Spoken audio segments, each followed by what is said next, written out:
c'est vrai qu'on a une vraie semaine très intense et le vrai départ est donné ce matin ici à Troisville. Et après, ça va enchaîner avec. Oui, bah, quelque part. Alors, il y a l'histoire de l'omelette, mais en passant chez Françoise, on a un peu le baromètre de l'état d'esprit des gens autour du parcours. Et je sens qu'aujourd'hui, elle a le moral, et donc on va vivre un beau.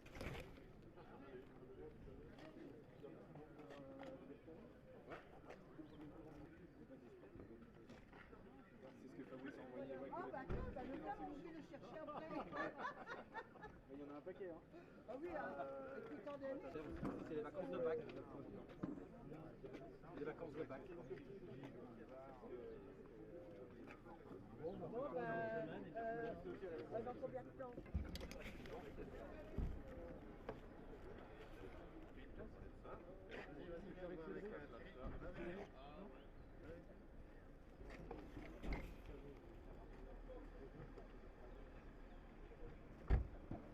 Le parcours 2020 à Clément.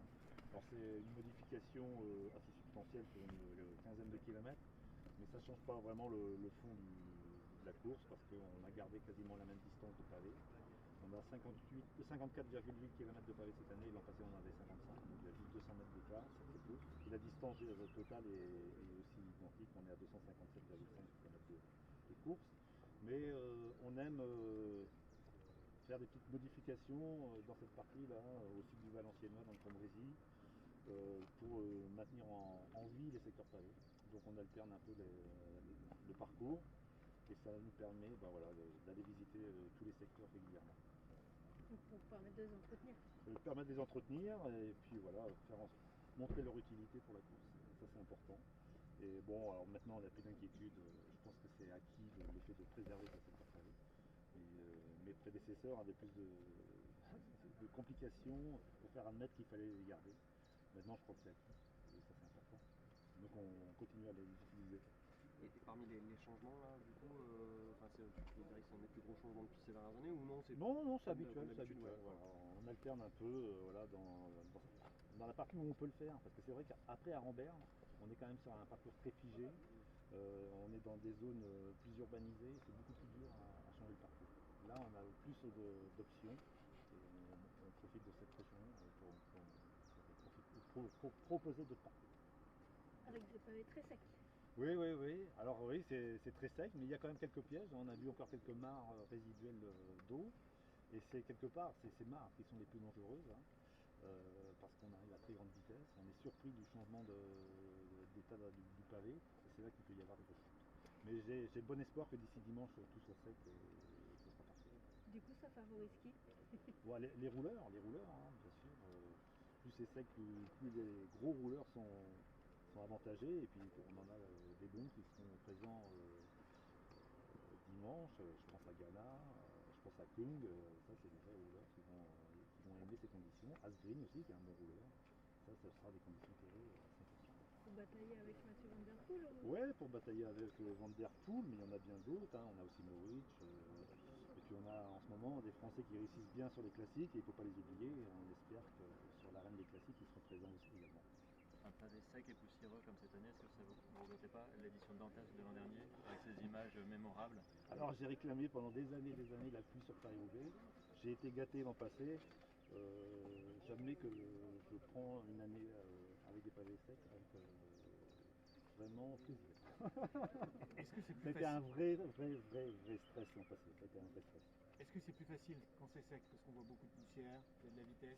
C'est complètement différent. Il y a des coureurs qui vont apprécier le fait que ce soit humide parce que c'est beaucoup plus technique et puis ça élimine beaucoup de gens parce que ça fait peur. Et puis d'autres qui ont beaucoup de puissance qui vont préférer les secteurs secs. Donc ça dépend vraiment des coureurs. Ça dépend vraiment des coureurs. Le retour 3 ans après de Paris-Roubaix aussi à sa place normale, on va dire. Ça, alors on n'est pas tout à fait à la place normale. Là. Quasiment, on va dire. On est revenu au printemps, mais voilà. Normalement on est le 15e dimanche de l'année. Cette année ce sera le 16e. On est entre les deux tours des élections. Mais c'est vrai qu'on se rapproche de notre vraie date. Mais on s'aperçoit qu'avec une semaine de plus, et ben, la végétation est déjà pas tout à fait pareille que d'habitude. Et les champs de colza sont déjà bien jaunes, je ne sais pas si vous avez remarqué. On sent des petites différences. Ouais. Pour les Français, on cite qui?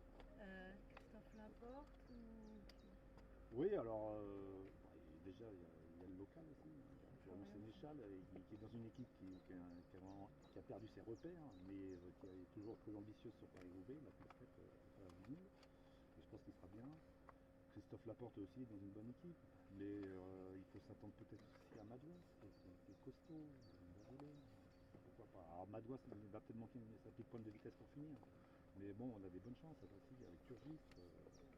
Ils ne seront pas très nombreux les Français au départ, mais ils sont dans des bonnes conditions. Comment on explique justement qu'à part l'Amstel, bon, même s'il y a eu un podium ce week-end, que ce soit l'une des classiques, peut-être même le monument qui réussit le moins aux Français, en tout cas ces dernières années? Bon, c'est une question de qualité physique, hein, peut-être un peu mentale, mais surtout physique, j'ai envie de dire. Il faut avoir un caractère spécial pour s'imposer sur Paris-Roubaix. On ne l'a pas quoi en ce moment, mais ça viendra. C'est quoi un caractère spécial? Il faut être assez rugueux, pas avoir peur, courageux, endurant. Il faut une qualité. Un petit Valentin Madouas, enfin, par sa taille, il peut se débrouiller sur les pavés comme ça? Ouais, je pense que oui, parce qu'il est quand même très fort au niveau du dos, il est très puissant, il est très stable sur le vélo, et ça peut les avantager à terme. Mais peut-être en première expérience, ça va peut-être être un petit peu difficile pour nous. Merci beaucoup. Donc on va jusqu'à Sol. Salut.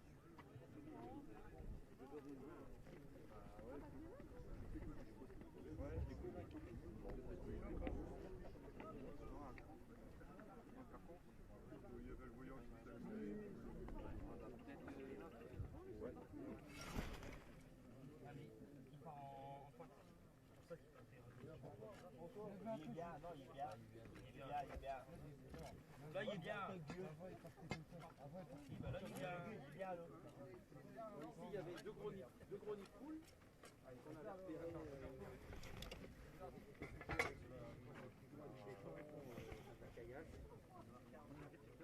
Là, c'est le secteur de Sol. Donc ça faisait longtemps qu'on voulait les refaire et puis l'occasion s'est prêtée cette année de pouvoir les refaire.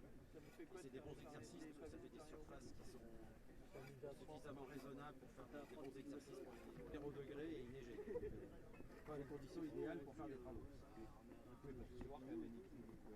Ah non, on fait les plus gros. Non, on fait que les plus gros. Que les plus dangereux pour les coureurs. Le but,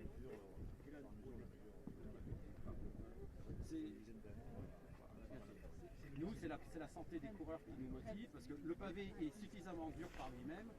Ça, c'est des pièges pour les coureurs, et puis il peut y avoir des grosses chutes, parce qu'en fait, les premiers coureurs vont le voir, ils vont s'écarter, mais derrière, ça va freiner, et il peut y avoir des chutes ou des crevaisons. J'ai annoncé votre démon.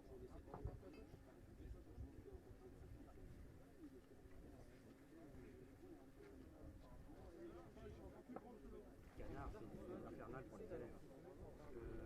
L'autre vendredi, c'était vraiment très compliqué.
Même temps quasiment. Ah ok, d'accord. Un peu plus frais. Bon, allez, à tout à l'heure. Salut. Bon, il faisait moins ensoleillé, quoi. Un spectacle impressionnant et un bon résultat. Et je pense qu'ils sont sur la bonne voie.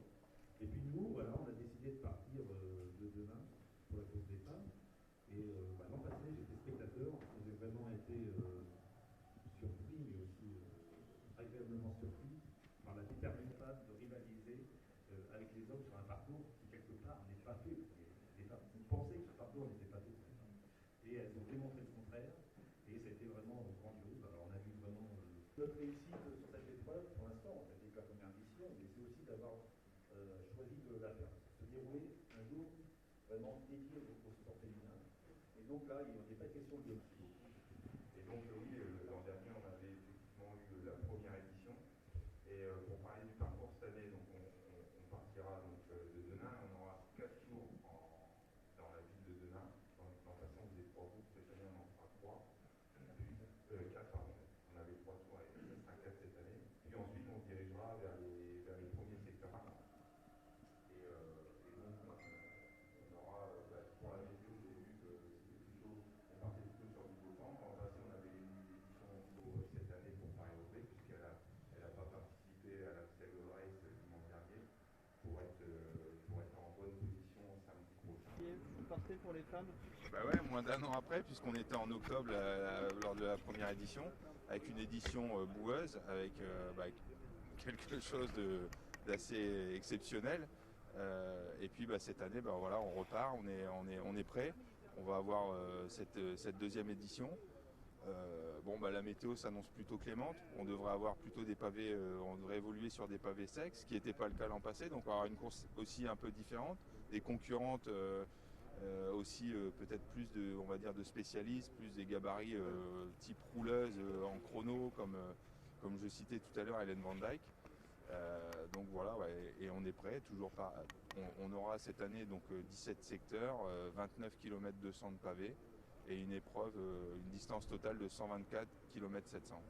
Est-ce que l'an dernier, les résultats, du succès et même les filles vous ont surpris et vous donnent envie de vous inscrire dans le tour avec ces nouveaux? Oui, bien sûr, on avait quelque chose qui était de l'ordre, c'était vraiment en termes de difficulté, on avait placé la barre assez haut. Et là, on s'est aperçu que vraiment les filles ont pris ça, il y a eu des reconnaissances, il y a eu etc. Et puis on a vu que la moyenne, elle était au-dessus de 39, dans des conditions assez extrêmes. Donc on peut s'attendre à ce que le parcours évolue aussi si d'aventure ça continuait à aller aussi vite. Et je dois dire que en termes de professionnalisation, elles ont cette épreuve dans leur calendrier qui tient vraiment sa place et qui est en termes de difficulté de sport très, très exigeante. Il y en a qui sont vraiment fixés ça comme objectif d'ailleurs, quand on fait une préparation spécifique pour ça. Oui, on a vu par exemple Marianne Boss qui a terminé deuxième l'an passé. Donc il y avait une course dimanche aux Pays-Bas qui est l'Amstel Gold Race, qui est une des épreuves majeures et en plus elle est néerlandaise. Donc elle n'a pas fait cette course-là pour se préparer spécifiquement pour Paris-Roubaix et tenter de le remporter samedi. Et toujours lorsque la course ait lieu la veille C'est-à-dire qu'on a fait le choix de dédier une journée à la course et pas d'avoir cette course dédiée pour aussi donner une exposition médiatique plus importante et notamment au niveau de la télé, d'avoir cette journée dédiée. Et ce qui a été le cas l'an passé, puisqu'il y avait de très bonnes audiences, les téléspectateurs se sont mis devant leur télé pour regarder cette course. Et est-ce que vous sentez les choses évoluer pour le cyclisme féminin, du coup avec des nouveaux sponsors par exemple qui vous contactent pour investir dans la course Oui, on voit, on court, c'est d'ailleurs le nom de l'épreuve, Paris-Roubaix femmes avec Zwift. On aura le Tour de France femmes avec Zwift également, donc il y a des partenaires qui s'associent aux événements. Et on voit au niveau de la professionnalisation, il y a eu une accélération énorme et un développement énorme du cyclisme féminin ces 2-3 dernières années. Ouais. Pour ASO, c'est un vrai investissement et une volonté de se mettre au niveau des autres courses par exemple. Oui, c'est ça. Le fait aujourd'hui d'investir et de proposer une journée comme le samedi dédiée à la course Paris-Roubaix femmes, c'est ça, c'est une volonté de s'investir dans ce parcours-là. Et même au niveau des récompenses. Oui, bien sûr. Ouais. On voit, si on veut parler de la grille de prix, aujourd'hui, on est sur une grille de prix qui correspond, par exemple, à une course comme le Tour des Flandres. Donc on est Tour de Flandre hommes et femmes. Et donc, oui, on a à cœur d'avoir ce choix-là aussi. Ouais. Il n'est pas encore l'égalité. C'est-à-dire que si on est comme on le disait, c'est-à-dire qu'on investit, on a fait le choix déjà d'avoir une journée complète dédiée, et puis on va regarder la santé aussi économique de l'épreuve sur du moyen terme, dans 2-3 ans, et on pourra au fur et à mesure s'aligner et proposer une grille de prix, mais qui est déjà légale, par exemple, du Tour des Flandres, hommes et femmes, puisqu'on a une grille de prix qui est aujourd'hui de 50 000 euros, avec 20 000 euros à la gagnante. C'est ce qu'on disait, quand on investit, forcément on investit de l'argent et on espère à moyen terme que l'épreuve qui rencontre déjà un succès au niveau des audiences télé, on espère que quand elle va être pérenne et que l'investissement sera récompensé, à ce moment-là oui on aura une belle épreuve, mais on n'en doute pas, c'est pour ça. Combien de temps il faudra, vous pensez?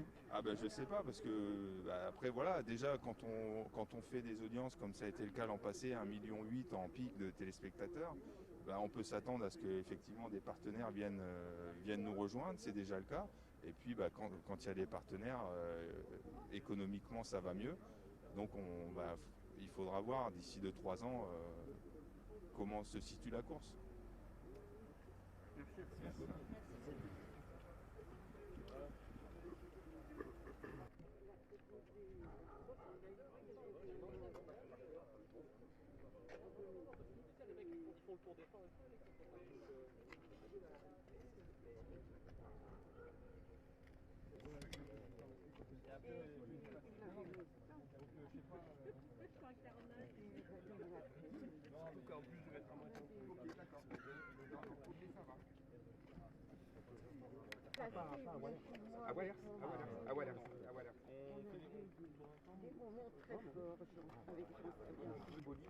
En affichant des portraits de mineurs au bord des secteurs pavés, et on retrouvera Jean Stablinski, que tout le monde connaît, du côté de la Trouée d'Arambert.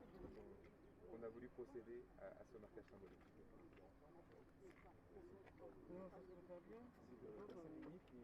Oui, c'est l'ensemble du bassin minier.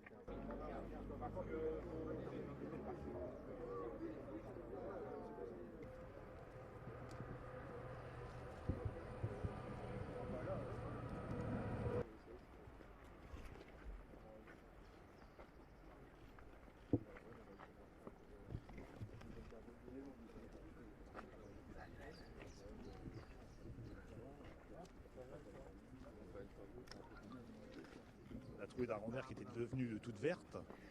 Et là, on voit que le nettoyage qu'on a fait à l'automne a payé, et puis on a quelque chose de très propre et très cyclable.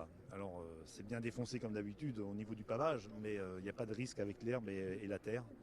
Donc on est dans des bonnes conditions. On sait que c'est le secteur qui est le plus regardé, le plus difficile.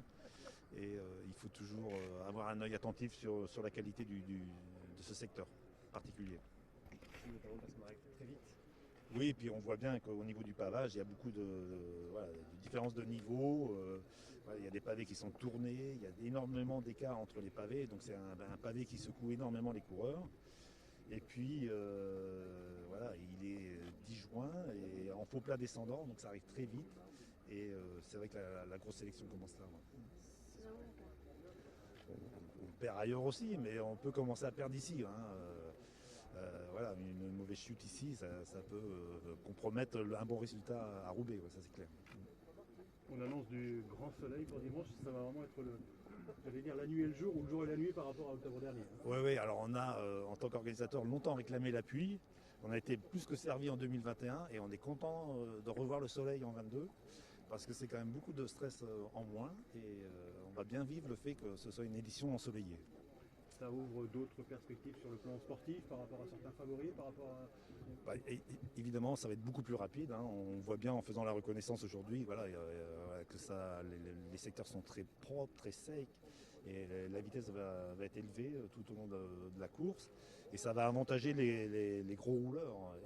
Et on en a qui est présent dimanche. On aura le champion du monde de contre-la-montre, on aura Ghana, on aura Stéphane Kuhn. Ça, c'est des coureurs qui vont vraiment être bien sur ce genre de parcours. On a Asgreen aussi qui arrive en forme. C'est des rouleurs et qui sont adaptés à ces parcours très rapides. Mais ça n'empêche que derrière, on a encore aussi des spécialistes. Un Van Der Poel sera présent, c'est évident. Il y a là le petit point d'interrogation sur Van Aert et Mohoric, mais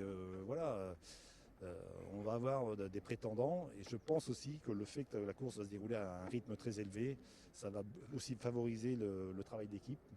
Et donc il ne va pas falloir être esselé trop rapidement.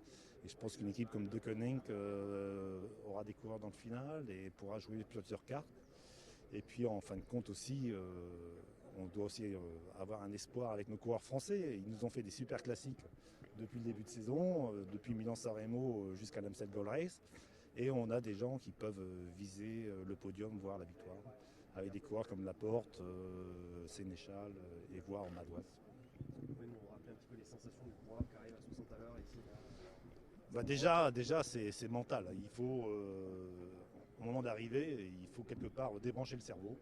Et puis se dire, ben voilà, j'y suis là, ça roule vite, ben tant pis, j'y vais. Il va se passer ce qui se passera, parce qu'on n'est pas à l'abri d'un mauvais coup du sort, une crevaison, une chute, etc. Donc il faut vraiment faire abstraction des dangers. Et puis après, au bout d'un moment, il faut être bien placé. Et puis au bout d'un moment, il faut vraiment être fort physiquement, parce que si ça descend dans la première partie, dans la deuxième partie, ça remonte. Et là, c'est vraiment la puissance qui compte.